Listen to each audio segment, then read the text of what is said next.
merahmati beliau.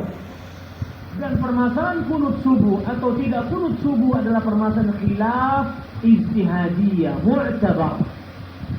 Permasalahan khilaf yang para ulama berijtihad di dalamnya dan diakui karena permasalahan tersebut dari mulai semenjak dahulu. Ya, ini para ikhwan yang dirahmati oleh Allah. Orang yang berimaman di belakangnya, maka karena pendapat yang lebih kuat dia adalah perbuatan yang mengada-ngada, belum ada contohnya dari Rasul Shallallahu Alaihi Wasallam, maka tidak mengikuti. Bahkan saya tidak menemukan perkataan Imam Ahmad menyatakan bahwasanya itu adalah bid'ah. Cuma dia mengatakan tidak sunnah, bahwasanya yang sholat di belakangnya silakan mengikuti. Dan ini juga difatwakan oleh Syekhul Islam Ibnu Taimiyah rahimahullah dalam Majmu' Fatawa. Beliau mengingkari kunut subuh, artinya beliau tidak menerima kunut subuh. Kunut subuh menurut beliau tidak sunnah. Tetapi beliau sendiri menyuruh orang untuk ikut kunut subuh di belakang imam yang kunut kalau posisi dia sebagai makmum. Mari kita simak penjelasan dan sindiran Nah, Bapak Ibu serta saudara-saudara sekalian, saya M. Rakib Jamari dari Pekanbaru, Riau, Indonesia. Masalah kunut ini memang luar biasa hebatnya. Ketika Malaysia diserang oleh tentara dari luar, itu seluruh masjid di Malaysia melakukan kunut nazilah. Betapa pentingnya kunut ini. Nah, yang bukan kunut nazilah yaitu kunut witir di bulan Ramadan, kunut subuh, itu hatta tamutu. Dalam hadis dinyatakan sampai Rasulullah itu wafat, dia tetap melakukan kunut subuh. Nah, kalau bacaan-bacaannya hampir sama. Doanya seperti doa kunut subuh.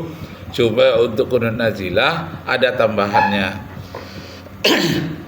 Di antara tambahannya itu Allahumma sattid samlahum wa mazziq jam'ahum wa zalzil aqdamahum wa alqi fi qulubihimir ru'ba. Ya Allah, pecah belahkanlah persatuan mereka. Wa mazziq jam'ahum, porak-perandakanlah kekuatan mereka. Wa zalzil aqdamahum, gonjang-ganjingkanlah pendirian mereka.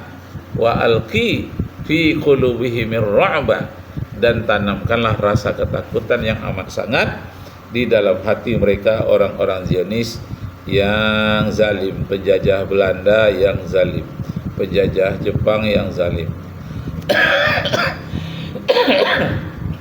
Termasuk Amerika yang zalim.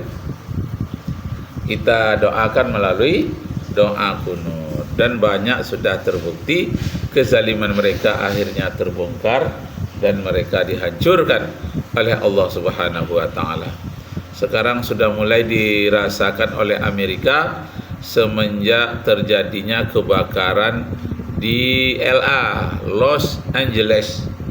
Terjadi pula kebakaran di New York, kemudian di banyak tempat terjadi seperti di dalam peti es, jadi beku semuanya sehingga tidak bisa ditinggali. Mereka harus mengungsi, ratusan ribu orang mengungsi. Allahu Akbar, Allahu Akbar, Allahu Akbar, Allahu Akbar. La ilaha illallah wallahu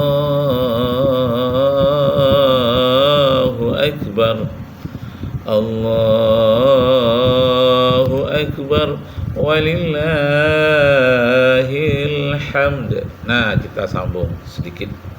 Kita tadi dari Pekanbaru meninjau pendapat-pendapat para ulama. Sekarang kita berangkat ke tanah Jawa, mengambil pendapat-pendapat yang kuat tentang ilmu agama. Ustaz Adi Hidayat terhadap orang-orang yang membid'ahkan kunut subuh. Tentang kunut, Adi mengajarkan kunut, ada yang mempraktekkan, ada yang tidak. Tidak begitu pula. Sebagian sahabat tidak kunut, Anas tidak